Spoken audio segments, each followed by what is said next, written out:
Alright, this is section 10.2. We're talking about linear regression. We're actually going to make the equation of the line, and then the coefficient of determination is going to be the last main thing that we need. So on your formula sheet, this will be the very bottom right corner of that, I guess, second page or backside the first page. So you're going to need all those, all those formulas, and we're going to find a and b and then r squared.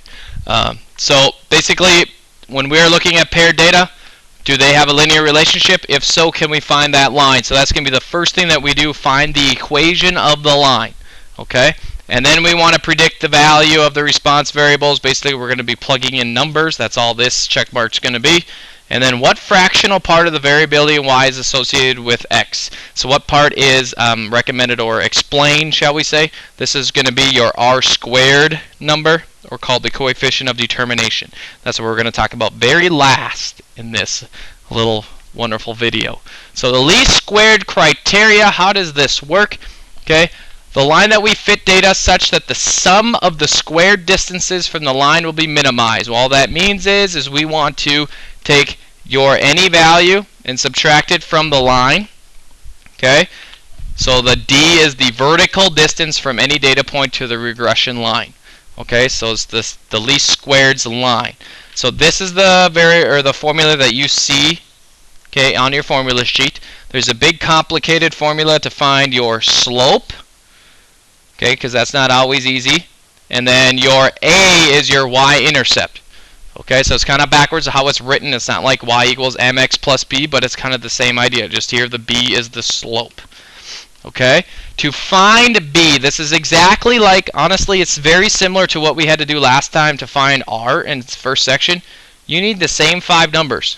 So you guys that know how to do this, you're going to want to instantly put your x's in list 1, your y's in list 2, and you need to do the 2 vars stat L1 comma L2, or those of you that got the new calculators, you just say the x variable is L1 and the y's are L2, and you just push compute. You guys hopefully know that, though, if you have the new ones. And then x bar is going to be your averages of the x, averages of the y's. Those are also in there. Okay, so this b equals formula, you need to find that. You're going to have that on your formula sheet to use on the test. Okay, this is, not much different than what your r equation is, but you're going to have to just plug and chug what the numbers are and calculate your slope. Okay, and then we'll talk about how to find your intercept, or the y-intercept, or the a value later, but you're basically going to take this b value and plug it in, and then your x bar and your y bar are your averages. Okay, so then you're going to end up getting a y hat, or least squared equation, with the a value that you find and the b value that you find. So let's look at one example. Okay, so the problem that they might actually give you in the book will only have these numbers in it. Okay, so they'll give you the x's and they'll give you the y's, and then you are going to have to do the rest. So instead of doing all this complicated junk, because I know we all absolutely have way better things to do in our life than do that, that's why I say dump the x's in L1, the y's in L2, and then do the second vars stats L1 comma L2, and that'll give you the sum of x, sum of y, sum of x squared, all the stuff that we need, instead of you calculating it yourself. Okay, but anyway, what type of example do we have? I want to find the regression equation, and we're talking about the size of the caribou population in the hundreds, and then the size of the wolf population in the national park. Okay, so if the caribou are higher, does that mean the wolf population is lower or higher, type of a deal? We're going to see kind of what's happening. X is what's explained, and we're going to determine that. So the caribou is what we know, and we're kind of making a decision about how much the wolves are around. Okay, so a few numbers that you need to find. Now, if your calculator does not give it to you, x bar, okay, how do you find the average of the x's? It's just the sum of x, which that number is given in your calculator, divided by your n. Just remember, it's just an average, so you can do that without your calculator as well. Okay, so the sum of x divided by n. So 176 divided by 7, there's your x bar. Okay, y bar is the same thing, average of the y's, or add up the y's, divide by 7. So hopefully we are able to do that. To find your slope, this is what numeral 1 of the things we need to do. So you just need to, once again, I'm going to go one kind of thing at a time, one line at a time. So your n is 7, okay, and then your sum of x times y, if you back up and look at my slide or on your previous page, okay, 11,337, minus, make sure you multiply these together first, and then subtract the 2 to make 2271. Please practice that. Okay, the biggest problem we have in this chapter is us going too fast with our calculator, and we don't do this right. Okay, so n is 7 again. Sum of x squared is 4628. Minus, okay, the sum of x is 176, and you have to square it. So the bottom altogether is 1420, which means our slope is 1.60.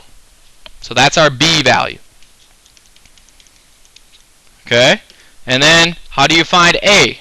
This goes back to finding y bar, or average of the y's, which you found up here. So 6257 will be put in for the y bar, minus the b value is what you just found, which is 1.6 times x bar, which is 2514. So you all have all those numbers on the sheet. You then get your a value, or this becomes your y-intercept, is 22.35, and then y hat is 22.35 plus 1.60x. So that's kind of the idea that you could do, and that's really it. So that's going to be the first part of your assignment, and that's the only example I'm going to give you, because really every other problem is going to follow exactly like it. Put your x's in list 1, your y's in list 2, and then this is what you do. You do the find all 5 different numbers, and you just got to plug them into your equations. Okay, and once you get your slope, then you can find your y-intercept, and then you can make your equation of the line. So this is the equation that's going to give us how many wolves there are for however many caribou that are in this park or whatever. Okay, so what are we going to use that for? Making predictions. So we're going to use that regression line. That's going to be like the very last part of every problem in this section. Okay. X bar, y bar is always on the least squared line. So that's kind of why we use that coordinate point to find our equation, I guess. I didn't really explain that, why we use x bar and y bar, because we know it's on the line. It's the only point that we know. Okay? So to make predictions, it's really easy. They're going to give you an x value. You plug it into your equation. Just a few words that you may not remember from Algebra 1. Interpolation. Okay, these are the values that are inside the observed x values. So if I go back to my x's, went too far. My observed values are between 17 and 34. So if I get an x value that's like 30, or anywhere between the 17 and 34, that would be interpolation. Okay? If I get an x value lower than 17, like 10, or higher than 34, like 40, that would be what we call extrapolation, or exit outside. Okay? They're beyond the observed x values. So that's kind of the difference between interpolation and extrapolation. Okay? Extrapolation can give very unreliable predictions because it's probably putting you in a very weird situation. For instance, if you think to the caribou population, it can make the wolf population look very scary, because either you have so few caribou that the wolf population is going to look very, very large, or you're going to look at so high volume of caribou that your wolf population is small, most likely because of this. Okay, so that's kind of the idea. Alright. What am I doing here? I'm predicting the wolf population when the caribou population's at 2100. Okay? So what does that mean? You literally plug it in.